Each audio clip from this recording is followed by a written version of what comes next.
that you need the Insurrection Act or an act of Congress to properly activate 5240.01. In Section D, as in drone, in Pentagon Directive 524001, that you've all been yammering about for a week, inappropriately, scaring people. You left out the real directive with the real warfare doctrine, because if rules of engagement are what dictate whether or not they can engage, we have a literal Skynet system running since 2012, updates in 2017, the Joint Artificial Intelligence Commission telling everyone to get in on AI in 2020, with General Raymond from Space Force, with Secretary of Defense Mark Esper, and they're all using it with brain-computer interface and other types of mesh networking interface. That would be more sensor technology. So when you go out there and tell people that we're going to have physical armed service members able to raid their front doors, that are going to come and fight them for their guns, it's asinine. Pentagon Directive 3009 can do whatever it wants because it's protected legally.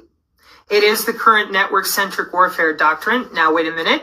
That does not mean that our Secretary of Defense and, of course, our Boeing planes and other things, that they do not have ways to double-check some of these signals. But the majority of the system is machine learning, AI, and if you don't have a login for these things, if you're not watching it, you won't have access to that. That's a military operations center versus a network or a secure operations center.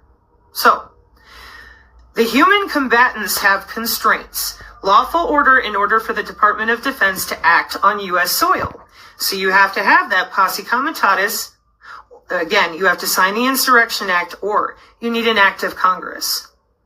So in other words, 524001 has nothing in it where they can do anything without removing posse comitatus or getting an act of Congress.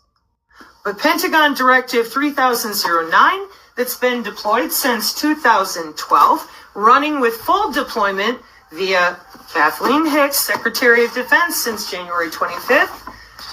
This directive is regarded like a landmine. It's not going to be held accountable. What? The drone. So when we lie to people and we do not explain to them what the manual of war for our current Department of Defense directives, we end up scaring people, leaving them helpless, having them preparing their homes and minds for warfare we are not using. Not even using GPS. Using biosensing and sensing technology with position navigation and timing on the ultra-wideband, with radio access networks and all sorts of ways to throw those electrical signals around you and through you. Now, I appreciate that there's a lot of people out there that think that once we have an election, that things are just going to be 1995. I'm sorry. I truly am. But those of you who have put us in this position, and those of you who refuse to read, by now you should know better.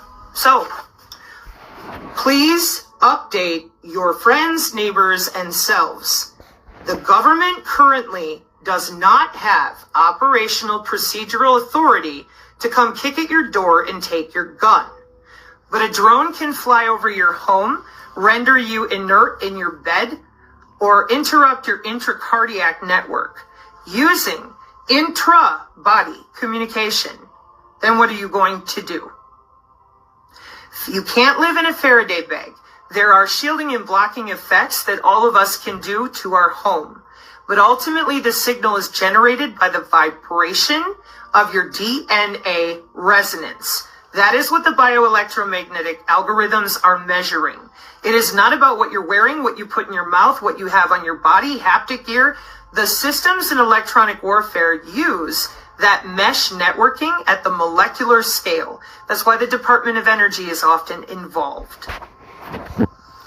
If you have any further questions or concerns, please consider seeking the channel, seeking a synergist, and updating your mind with appropriate directives explained with appropriate procedural, precise indicators of our Manual of War for the Department of Defense.